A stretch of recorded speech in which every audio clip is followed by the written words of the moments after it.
Please excuse the hair, but here is part one of Who the Fuck Did I Marry?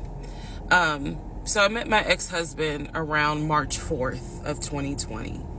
We met on Facebook dating site, and we also matched on Hinge. I did not realize that he was on both under two different names. So one was his actual name, and the other one was a variation, like a nickname that he called himself. Different pictures. So it was a running joke between us. Oh, you ain't even recognize that you had matched with me on Hinge. No, I didn't. And also that should have been a red flag. By the way, you will notice in this story, I called it the United Nations of red flags. It is so many red flags that, I mean, you would have thought I was colorblind because I ignored all of them. So anyway, back to the story. We met around March 4th. We exchanged phone numbers. He called me and we talked on the phone for the first time. In the first phone call, he told me that he had just moved to Georgia from California, from San Diego. His job had transferred him because he was being transferred in as the new regional manager for a major condiment company that is based here in Georgia. I'm not going to say the name. And so we also talked about his childhood. He told me he grew up in Philly. He's from Philly. Both of his parents were deceased. This is the first phone call. Both of his parents were deceased. His father was a Philadelphia police officer. His mom was a teacher. He also told me he briefly lived in Augusta with his family. He had 2 brothers and 2 sisters. He also had 2 half-brothers on his dad's side. First phone call. So I'm just giving you guys the backstory. This was the first phone call we had. So we talked about family. We talked about friends. We talked about our jobs. At the time, I was working at Georgia State Patrol. And he knew this, and he just thought that was like, wow, so you work with troopers all day. Yes, I did. Also in that phone call, he explained to me that he used to play football. He explained that he used to play arena football. I know nothing about arena football. I know about NFL. I know about college. Go Dogs. But I don't know anything about arena football. So he explained to me that he used to play arena football. He used to work at Apple in the off season of arena football. And I remember thinking on that phone call, oh, okay, good for you. I don't know anything about arena football. And I believe I did tell him that. I don't know anything about arena football. That'll come into play later on. So he told me, I just moved here. My job is paying for my housing and they're helping me to look for a house. He was like, right now I'm in Gwinnett County, but I'm trying to look for a house ideally in Atlanta, like Brookhaven, Sandy Springs. He was like, I really would like to move out there. And so I thought, that's great. You're looking to get a house. You just moved here. He was like, I don't really know too many people here because I spend all my time at work and, this job is really demanding. So that was our first phone call. We talked more. He talked a lot, which took me by surprise because I'm not really used to men talking more than me. He eventually asked me out on a date.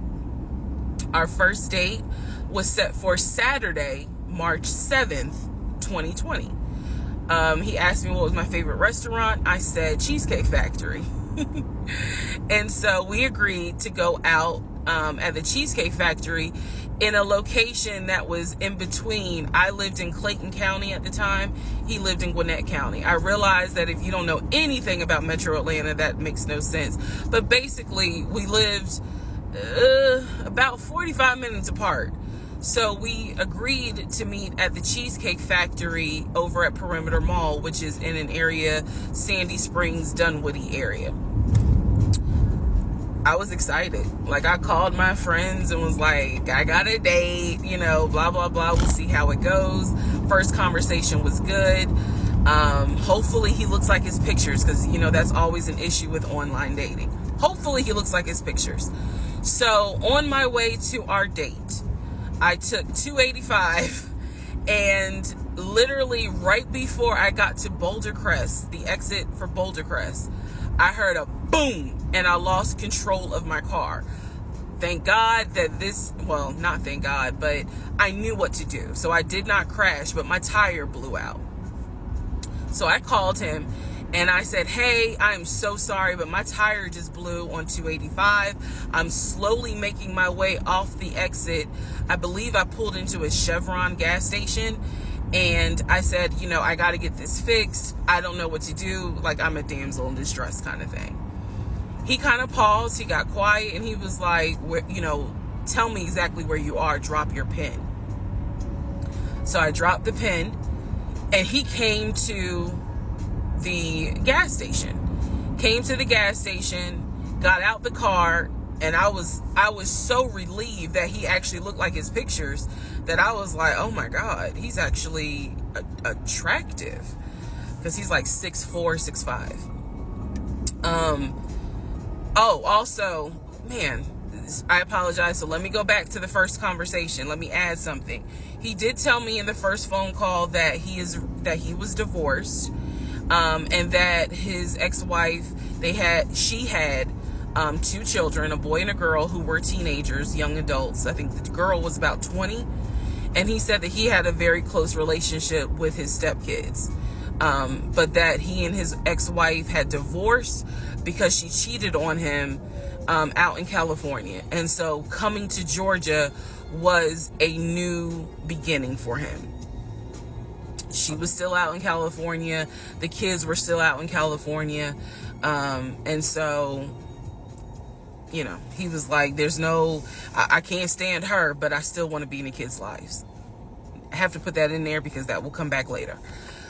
So this is just setting the stage. Again, that first conversation we talked about family, job, friends, how he ended up in Georgia, me being in Georgia, the things that, you know, I would think people talk about in the first conversation.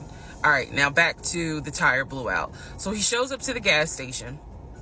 He changes my tire, which I just thought was the sexiest thing in the world. And then he proceeds to say, hey, I found a tire place around the corner. You need to get another tire. Like, you can't drive on this donut. So he followed me to the tire place, and then helped me get a tire, paid for it. So I was definitely like, wow. And so the vibe was good.